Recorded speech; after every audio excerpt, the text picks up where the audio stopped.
हनुमान बेनीवाल से बातचीत की है हमारी रेजिडेंट एडिटर हर्षा सिंह ने, सुनाते हैं आपको भी।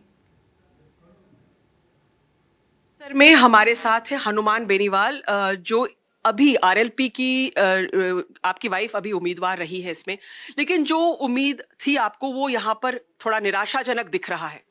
देखिए, मेरा वोट घटा नहीं है। जो 80,000 वोट, मुझे लगभग 80,000 वोट मिला था अभी विधानसभा चुनाव के अंतर्गत 1 साल पहले। 80,000 से वोट क्रॉस करूंगा मैं। लेकिन खींवसर में कांग्रेस भारतीय जनता पार्टी मिलकर चुनाव लड़ रहे थे और जो उम्मीदवार बीजेपी का था वो मेरे ही से गया हुआ था, मेरी पार्टी का प्रधान प्रतिनिधि था।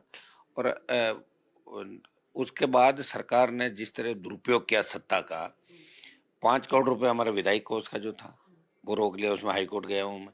5 करोड़ मेरा एमपी कोटे का पैसा जो मैंने दे दिया, उन कामों को भी चालू नहीं होने दिया और जबरदस्त तरीके से हमारे लोगों को इस चुनाव के अंदर परेशान किया गया। और धन बल और पूरी ताकत इन्होंने 12-15 मंत्री, 50 विधायक हर जाति के, और दूसरा जो इनका बयान था मंत्री का गजेंद्र खींवसर का, मूछ दाढ़ी वाला, उससे भी राजपूत और अदर जो बोर्ड था, जो वो बोर्ड काफी बड़ा जबरदस्त तरीके से उन पंचायतों में मुझे हार मिली। जहां मैं सोच रहा था 500 से हारूंगा, वहां 1200 से हारा, 1300 से हारा। तो कहीं ना कहीं उन्होंने जो प्रतिष्ठा का सवाल बना के जो समाज के लोगों के सामने जाके रोए वो, कि अगर हनुमान जीत गया तो मेरी दाढ़ी मूछ कटानी पड़ेगी, तो उसको भी लोगों ने मन से लिया इस बात को।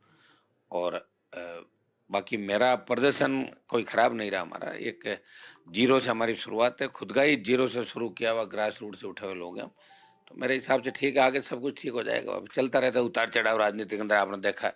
लेकिन मैं लड़ा हूँ, मुख्यमंत्री प्रधानमंत्री भी यहाँ इंटरेस्टेड थे खींवसर की सीट को लेके कि हनुमान को हराना। कांग्रेस बीजेपी एक थी और सारे लोग एक थे, जो लगातार मृदा मेरे सामने लगातार हार रहे थे, 5-6 बार हार गए, तो वो भी एकजुट थे, रो रहे थे लोगों के सामने जाके। बड़ा गांव है उनका, कि साहब कैसे ही करके एक बार हमारी बात रखो, कैसे ही करके बात रखो।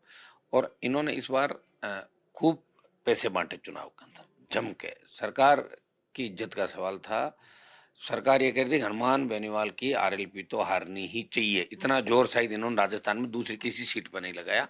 और इसमें बीजेपी के जो मेरे कई पुराने मित्र थे ना, वो भी उन्होंने पूरी मित्रता निभाई, मतलब हराने के लिए पूरी हर तरीके से।